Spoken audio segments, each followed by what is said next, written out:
할렐루야. 3월의 첫날 3월 1일 수요일입니다. 오늘도 정시 매일 예배에 함께하는 성도 여러분 사랑하고 축복합니다.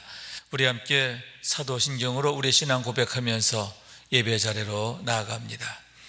전능하사 천지를 만드신 하나님 아버지를 내가 믿사오며 그 외아들 우리 주 예수 그리스도를 믿사오니 이는 성령으로 잉태하사 동정녀 마리아에게 나시고 본디오 빌라도에게 고난을 받으사 십자가에 못 박혀 죽으시고 장사한 지 사흘 만에 죽은 자 가운데서 다시 살아나시며 하늘에 오르사 전능하신 하나님 우편에 앉아 계시다가 저리로서 산자와 죽은 자를 심판하러 오시리라. 성령을 믿사오며 거룩한 공회와 성도가 서로 교통하는 것과 죄를 사하여 주시는 것과 몸이 다시 사는 것과 영원히 사는 것을 믿사옵나이다. 아멘. 함께 찬송하겠습니다. 92장 위에 계신 나의 친구 그의 사랑 지극하다. 함께 찬송합니다.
매일의 기도 한 목소리로 드리겠습니다. 참 평강의 주님, 오늘도 새로운 하루를 주시고 복되게 하시니 감사합니다. 하늘에 속한 자, 하나님의 자녀로서의 삶을 권세로 살게 하시며 오직 하나님의 말씀을 즐거워하며 따라 살게 하심을 감사드립니다. 다윗처럼 오직 우리 주님만을 내 앞에 모시고 오직 주님만이 우리의 전부이심을 고백하는 삶이 되게 하시고, 그러므로 인해 주님께서 늘 우리의 전부가 되어주심을 경험하고 누리는 삶이 되게 하옵소서. 우리의 가정과 교회를 위해 기도합니다. 일터를 위해 간구합니다. 나라와 민족들을 위해 주님의 은혜를 구합니다. 구원과 치료와 회복의 은혜를 내려주셔서 어그러진 모든 것들이 바로 세워지게 하시고 평화를 이루게 하옵소서. 이제 일상이 된 경건의 일과를 통해서 성령의 충만, 성도의 영화를 이루게 하옵소서. 주님 사랑합니다. 언제나 자기 눈동자같이 우리들을 사랑하시는 주 예수 그리스도 이름으로 기도드립니다. 아멘. 오늘 주시는 하나님의 말씀은 사무엘상 18장 1절에서 9절까지의 말씀입니다. 제가 받들어 읽습니다. 다윗이 사울에게 말하기를 마침에 요나단의 마음이 다윗의 마음과 하나가 되어 요나단이 그를 자기 생명같이 사랑하니라. 그날에 사울은 다윗을 머무르게 하고 그의 아버지의 집으로 다시 돌아가기를 허락하지 아니하였고, 요나단은 다윗을 자기 생명같이 사랑하여 더불어 언약을 맺었으며, 요나단이 자기가 입었던 겉옷을 벗어 다윗에게 주고 자기의 군복과 칼과 활과 띠도 그리하였더라. 다윗은 사울이 보내는 곳마다 가서 지혜롭게 행하며 사울이 그를 군대의 장으로 삼았더니 온 백성이 합당히 여겼고 사울의 신하들도 합당히 여겼더라. 무리가 돌아올 때 곧 다윗이 블레셋 사람을 죽이고 돌아올 때에 여인들이 이스라엘 모든 성읍에서 나와서 노래하며 춤추며 소고와 경쇠를 가지고 왕 사울을 환영하는데, 여인들이 뛰놀며 노래하여 이르되 사울이 죽인 자는 천천히요 다윗은 만만이로다 한지라. 사울이 그 말에 불쾌하여 심히 노하여 이르되 다윗에게는 만만을 돌리고 내게는 천천만 돌리니 그가 더 얻을 것이 나라 말고 무엇이냐 하고, 그날 후로 사울이 다윗을 주목하였더라. 이는 하나님의 말씀입니다. 아멘. 할렐루야. 주님의 은혜와 사랑과 축복이 오늘도 주의 말씀을 아멘으로 듣는 여러분 가운데 가득하시기를 주님의 이름으로 축원합니다. 오늘의 말씀은 요나단과 다윗의 우정에 관한 내용이다, 이렇게 말씀드릴 수 있는데, 그 이전에 사울 왕과 다윗의 운명적인 만남, 역사적인 만남을 나타내는 장면인 것을 보게 됩니다. 1절의 말씀에 보면 다윗이 사울에게 말하기를 마침에, 이렇게 오늘의 말씀이 시작되고 있는데요, 다윗이 사울왕 앞에 서게 되었다라고 하는 얘기입니다. 물론 이전에도 다윗이 사울왕 앞에 나아간 적이 2번 있습니다. 첫 번째는 사울이 귀신에 의해서, 악신에 의해서 어려움 당할 때, 그때마다 다윗이 수금을 켜서 안정시키는 역할을 하게 되었죠.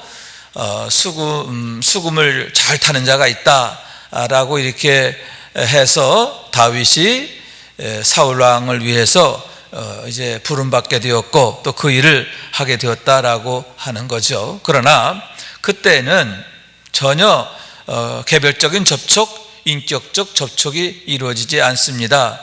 그냥 시종 중에 하나처럼 와서 수금을 켜다가 가고 그렇게 했기 때문이죠. 얼굴도 마주 볼 수 없는 그런 만남이 되었던 겁니다. 2번째 만남은 좀 더 이렇게 구체적으로 개별적으로 만나게 되는데, 그것은 바로 앞장에 있는 17장 31절 이하의 말씀이지요. 블레셋과의 전쟁에 다윗이 전쟁 현장에 나오게 되지요. 아버지 심부름으로 왔다가 골리앗이 떠드는 그런 소리를 듣고 그가 분기탱천하게 되었음을 보게 되는 거예요. 거룩한 분노가 그의 마음속에서 일게 되었다라고 하는 거죠. 그래서 그가 그의 형들은 물론이고 이스라엘 백성들에게 이렇게 말하는 겁니다. 할례받지 않은 블레셋 사람이 누구이기에 살아계신 하나님을 모독하였느냐 라고 하면서 골리앗의 일에 대하여 마땅치 않다, 분노하는 그런 모습을 보이게 되는데, 그것을 사람들 앞에서 아주 공공연하게 하게 됐다라고 하는 거지요. 그런 그의 모습이 사울왕의 눈에 띄게 되었고, 이에 사울이 저가 누구니 데려와라, 그렇게 해서 사울이 왕 앞에 서게 되었고, 또 그러므로 해서 이제 결국 어떻게 됩니까?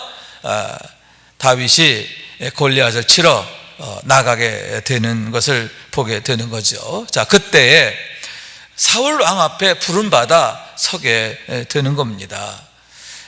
그런데 그때까지만 해도 뭐 그가 누구인지, 또 그가 어떤 그 부모에게서 태어나 자랐는지 이런 걸 전혀 묻지도 않았고, 또 사울왕 자신이 그걸 물어볼 생각조차 하지 않았음을 보게 되는 거예요. 그런데 세 번째 만남, 무슨 얘기입니까?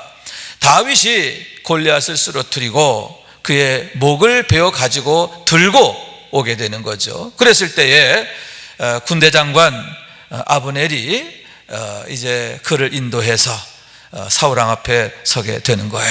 그의 오른손에 골리앗의 머리를 들고 이제 사울왕 앞에 서게 됐다는 거죠. 자, 그랬을 때에 비로소 묻는 겁니다. 내가 누구냐라고 하는 그런 질문인 거죠. 소년이여 누구의 아들이냐? 소년이여 라고 했는데, 그때 다윗의 나이가 15살 정도로 이렇게 생각합니다. 그래서 소년이여 누구의 아들이냐? 비로소 개별적인, 인격적인, 아주 구체적인 그런 관심을 보이게 되었고, 또 그런 만남이 이루어지게 된 거예요. 그럴 때에 다윗이 대답하기를 주의 종 베들레헴 사람 이새의 아들입니다 라고 답변하게 됐다는 거죠. 자, 이런 대화가 있고 난 바로 다음이다, 그러한 얘기인 겁니다. 자, 그런데 그런 만남, 세 번째의 만남이지만 어쩌면은 인격적인 만남, 개별적인 만남으로서는 첫 번째 만남이다, 이렇게 얘기할 수 있는데, 이러한 만남 이후에 다윗은 사울왕 왕궁에 거주하게 되는 거예요. 왕궁에 머물게 됐다라고 하는 거죠. 그날에 사울은 다윗을 머무르게 하고, 이절에 이렇게 말씀하고 있죠. 집으로 돌아가는 걸 허락하지 않고 여기에 머물라라고 명하게 됐다 하는 얘기입니다. 자, 목적은 무엇이었을까요? 우선은 골리앗을 죽이는 자에게 약속된 그런 상급이 있죠. 그 상급 중에 하나가 뭐냐 하면은 뭐예요? 그래, 왕의 사위를 삼겠다, 그런 약속이 있었죠. 아마도 사위 삼을 그런 생각을 하지 않았나, 이렇게 생각을 하게 되는 거죠. 그러나 그것보다도 참 이 대단한 사람이구나, 훌륭한 젊은이구나 라고 여기면서 그를 아끼는 마음, 귀히 여기는 마음, 그런 마음에서 왕궁에 머물게 했음을 보게 되는 겁니다. 여기서 우리는 하나님의 경륜을 이제 보게 되는데, 뭐냐 하면은 그가 왕궁에 머물면서 어떻게 됩니까? 비로소 국정을 간접 경험하게 되는 것을 보게 되는 거예요. 왕궁에 머물면서 나라가 어떻게 통치되는지, 또 이것이 이 사건이 계기가 되어 사울 왕이 다윗을 등용하게 되었음을 보게 되는 거죠. 5절에 보면 다윗은 사울이 보내는 곳마다 가서 지혜롭게 행하였다, 이렇게 말하고 있죠. 다윗이 어떤 사람이 되었느냐? 사울에 의해 보냄받아지는, 다시 말해서 사울의 임무를 담당한, 사울 왕의 임무를 담당하는 일을 하게 되었고, 또 그가 하는 모든 일이 사울이 그에게 맡기는 일마다 그가 지혜롭게 행하였다라고 하는 거예요. 그랬을 때에 군대의 장으로 삼게 되었고, 온 백성이 이것을 합당히 여기고 또 심지어 사울 왕의 가까운 신하들조차 합당하게 여기게 되었다라고 하는 거죠. 왕궁에 머물면서 왕의 신임 또 사랑을 받게 되었고 인정을 받게 되었고, 그리고 점점 더 귀히 쓰임을 받게 되는 거죠. 국정 경험을 하는 거예요.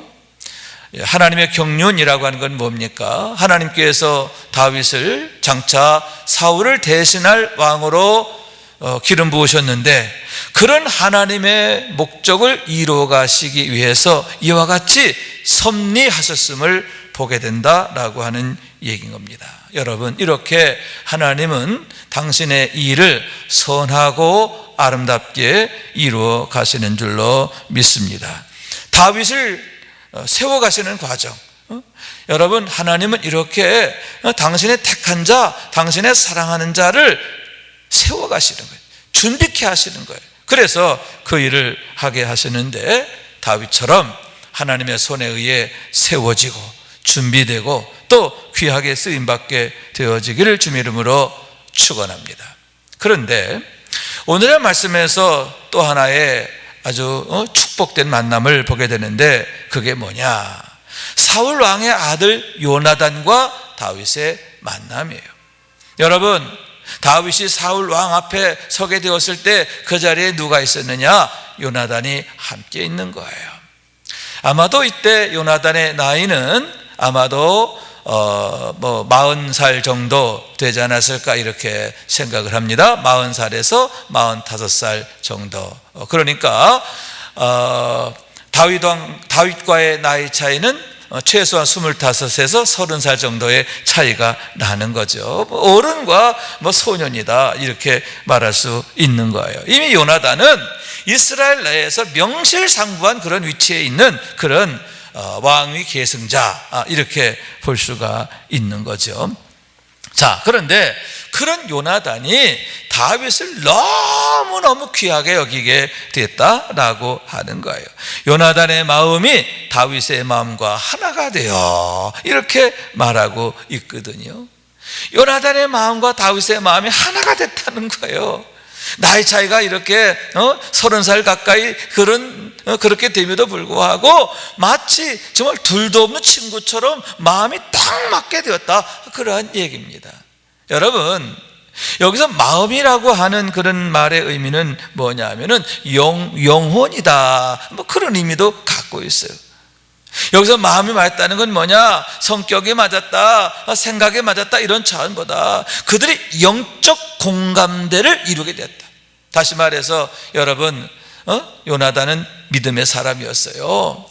사울 왕이 하나님 앞에 어그러지고 그럴 때에도 요나단은 한결같이 믿음으로 경건한 모습으로 서 있었음을 보게 되는데, 그런 요나단의 영적 관심과 다윗의 영적 관심, 이것이 서로 통하게 되었다, 하나가 되었다, 이렇게 말할 수가 있는 거예요. 그러므로 말미암아 요나단이 그를 생명같이 사랑하니라, 이렇게 말씀하고 있다. 내 목숨처럼 사랑하게 되었다라고 하는 말씀인 거예요. 여기서는 두 가지를 생각합니다. 하나는 하나님께서 다윗에게 주신 최고의 은혜다, 축복이다, 이렇게 말할 수 있는 거죠. 요나단 같이 훌륭한 사람을 만나게 하시는 거예요. 여러분, 그가 훌륭하다는 건 왕자기 때문이 아니에요. 물론 사회적인 또 정치적인 그런 위치도 중요합니다만은 더 중요한 게 뭐냐면 하나님을 경외하는 마음. 다시 말해서 다윗의 마음과 같은 마음이죠. 내 마음과 똑같은, 어쩌면 나보다도 더 좋은 마음을 가진 그런 훌륭한 선배를 만난 거예요. 여러분, 이런 좋은 만남 얼마나 큰 은혜입니까? 얼마나 큰 축복입니까? 여러분, 우리에게도 이런 좋은 만남 있기를 원합니다. 이런 축복된 만남이 있기를 원합니다. 그래서 우리의 삶을 윤택하게 하고 아름답게 하는 그런 은혜가 있게 되기를 원하는데, 여러분, 궁극적으로 예수 그리스도를 만나야 하는 줄로 믿습니다. 여러분, 다윗이 요나단을 만난 것처럼 우리가 예수님을 제대로 만나야 돼요. 예수님만이 우리의 가장 좋은 친구가 되어주시고 선생님이 되어주시기 때문인 줄로 믿습니다. 최고의 은혜, 최고의 축복, 최고의 영광이 되는 줄로 믿습니다. 주님과의 관계가 정말 요나단과 다윗이 한 마음 됐던 것처럼, 또 요나단이 다윗을 생명처럼 사랑한 것처럼 우리 주님의 그와 같은 사랑을 받는 우리 모두가 될 수 있기를 주님의 이름으로 축원합니다. 또 하나는 요나단과의 만남을 통해서, 또 요나단이 이렇게 다윗을 사랑하게 됨으로 말미암아 어떻게 되느냐, 그가 다윗의 보호자가 되었음을 보게 되는 거예요. 이제 후에 나오는 얘기입니다만은 사울 왕이 다윗을 죽이려고 합니다. 그때마다 다윗을 그 위기에서 벗어나게 도와준 사람이 누구냐? 요나단이었어요. 아버지 사울 왕이 다윗을 죽이려는 것을 알고 다윗을 도피하게 하고, 또 그래서 아버지로부터의 화가 다윗에게 미치지 않도록 정말 아주 지혜롭고 슬기롭고 또 아주 선하게 보호자가 되었음을 보게 되는 거죠. 여러분, 이렇게 하나님께서는 다윗이 위기를 만날 때마다 도움을 받도록 그를 보호할 수 있는 보호자로 요나단을 세우셨음을 보게 되는 거예요. 여러분, 이렇게 하나님은 당신의 일을 아주 정확하게 하시는 것을 믿으시기 바랍니다. 다윗을 위하여 요나단을 보호자로 세우신 것처럼 주님은 우리에게 성령님을 보내셔서 보혜사, 아멘, 우리를 보호하시고 또 우리에게 지혜를 주시는 영이시다, 그런 얘기지요.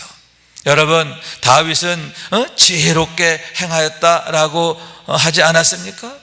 그가 하나님을 참으로 경외하게 됨으로 말미암아 하나님이 그에게 지혜를 주셨고, 그러므로 말미암아 그가 사람들 앞에 인정을 받고 칭찬을 받게 되었음을 보게 되는 거예요. 고임을 받는 사람으로 점점 더 성장하고 발전하고 우뚝 서게 되었음을 보게 되는 거예요. 뿐만 아니라 여러분, 이렇게 강력한 보호와 도움을 받게 하셨음을 보게 되는데, 여러분, 요나단보다 더 확실한 도움이 누구에게 있느냐? 바로 우리 주님에게 있습니다. 아멘. 성령님에게 계십니다. 여러분, 성령 충만해서 늘 하나님의 지혜가 가득하고, 아멘, 하나님 주시는 지혜로 인하여 이렇게 형통하게 되고, 아멘, 뿐만 아니라 지켜주시는 은혜, 아멘, 보호하시는 은혜, 아멘, 도우시는 은혜, 아멘. 여러분, 성령님이야말로 확실한 도움이 되시고 확실한 보호자가 되심을 믿으시기 바랍니다. 자, 그렇게 함으로 말미암아 다윗이 점점 더 성장하게 되고 또 위대한 모습을 갖춰가게 되는데, 여러분, 무엇입니까? 하나님을 경외하는 사람은 이렇게 하나님이 주신 은혜로 인하여 아름답게 또 선하게 더욱 발전하는 모습을 보게 되잖아요. 여러분, 지금의 모습도 아름답지만 앞으로의 모습이 더 아름다워지는 거예요. 더 훌륭하게 되는 거예요. 그러나 대비적으로 사울왕의 경우는 어떠합니까? 갈수록 일그러지고 어그러지고 흉측하게 되었음을 보게 되는 게 아닙니까? 차이가 뭐냐? 하나님의 영이 함께하는 다윗, 반면에 악신이 역사하는 사울. 왜 악신이 역사해요? 하나님의 신이 떠나니까. 하나님의 신이 떠나니까 악신이 역사하는 거예요.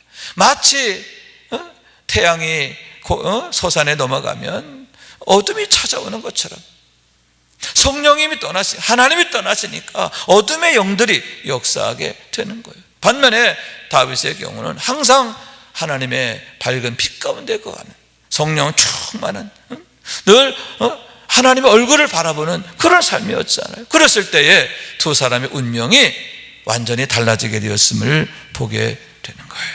그런 의미에서 여러분, 하나님을 경외하는 것, 제대로 믿음 생활하는 것, 이것이야말로 성공의 비결, 축복의 비결, 형통의 비결인 줄로 믿습니다. 우리 가정이 믿음으로 세워지기를 원합니다. 성령 충만한 가정 되기를 원합니다. 우리 교회가 성령 충만한 교회가 되기를 원합니다. 우리의 자녀들이 하나님을 진심으로 경외하고, 그래서 하나님 주신 지혜와 명철과 지켜주심과 또 도우시는 은혜 안에 거하기를 원하는 거예요. 그래서 다윗이 하나님의 손에 의해서 아름답게 세워지는 것처럼 주님이 세우시는 가정, 주님이 세우시는 자녀, 주님이 세우시는 우리의 일터, 아멘, 또 우리 유신교회가 될 수 있기를 주님의 이름으로 축원합니다. 기도하겠습니다. 자비하신 주님 감사합니다. 저희를 사랑하셔서 3월의 첫날 이렇게 예배함으로 또 3월을 시작하게 하시니 감사합니다. 이제 봄 기운이 이제 조금씩 보여지는 그런 상황입니다. 만물이 소생함 같이 우리의 심령도 주의 은혜로 말씀으로 소송케 하여 주옵소서. 날마다 하나님의 은혜 안에 하나님의 선하심과 인자하심이 나타나는 축복된 삶의 주인공 되게 하옵소서. 주님의 이름으로 기도합니다. 아멘. 하늘에 계신 우리 아버지여, 이름이 거룩히 여김을 받으시오며 나라가 임하시오며 뜻이 하늘에서 이룬 것 같이 땅에서도 이루어지이다. 오늘 우리에게 일용할 양식을 주시옵고 우리가 우리에게 죄 지은 자를 사하여 준 것 같이 우리 죄를 사하여 주시옵고 우리를 시험에 들게 하지 마시옵고 다만 악에서 구하시옵소서. 나라와 권세와 영광이 아버지께 영원히 싸움나이다. 아멘.